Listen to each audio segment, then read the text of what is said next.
बहुत समय पहले की बात है। एक घने जंगल में एक तोता अपने 2 बच्चों के साथ रहता है। उनका जीवन खुशी खुशी बीत रहा था। एक दिन जंगल से गुजरते एक शिकारी की दृष्टि तोते के बच्चों की खूबसूरत जोड़ी पर पड़ी। उसने सोचा कि राजा को देने के लिए ये तोते बहुत सुंदर उपहार है।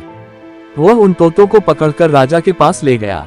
जब उसने वे तोते राजा को उपहार स्वरूप दिए तो राजा बहुत खुश हुआ और शिकारी को उसने 100 सोने के सिक्के इनाम में दिए। राजमहल में लाए जाने के बाद तोते सबके आकर्षण का केंद्र बन गए। उन्हें सोने के पिंजरे में रखवाया गया। हर समय सेवक उनके आगे पीछे दौड़ते रहते। नाना प्रकार के ताजे फल उन्हें खिलाए जाते। राजा उनसे बहुत प्रेम करता था। राजकुमार भी सुबह शाम उनके पास आकर खेला करता था। ऐसा जीवन पाकर दोनों तोते बहुत खुश थे।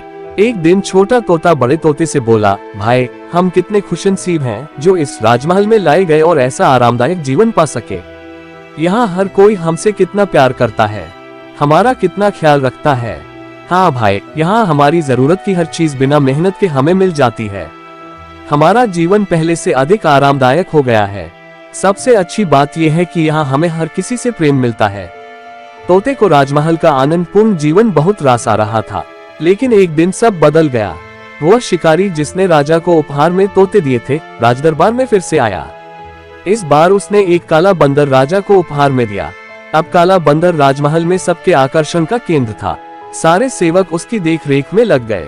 उसके खाने पीने का विशेष ख्याल रखा जाने लगा। तोतों के प्रति सबने ध्यान देना बंद कर दिया। यहाँ तक कि राजकुमार भी अब तोतों के स्थान पर बंदर के साथ खेलने लगा। ये देखकर छोटा तोता बहुत दुखी था।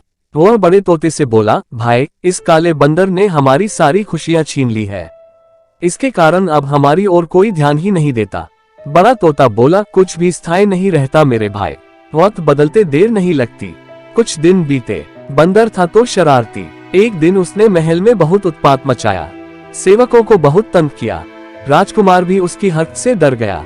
राजा को जब बंदर की कारस्तानी पता चली तो उसने उसे जंगल में छोड़ आने का आदेश दे दिया। आदेश का पालन कर बंदर को जंगल में छोड़ दिया गया। उस दिन के बाद से तोते फिर से महल में सबके आकर्षण का केंद्र बन गए। अब छोटा तोता बहुत खुश था। वह बड़े तोते से बोला, हमारे दिन फिर से वापस आ गए भाई। बड़ा तोता बोला, याद रखो मेरे भाई, समय कभी एक जैसा नहीं रहता, इसलिए जब समय साथ न दे तो दुखी नहीं होना चाहिए। बुरा समय है तो अच्छा समय भी आएगा। छोटे तोते को बड़े तोते की बात समझ में आ गई और उसने तय किया कि बुरे वक्त में वह धैर्य बनाकर रखेगा।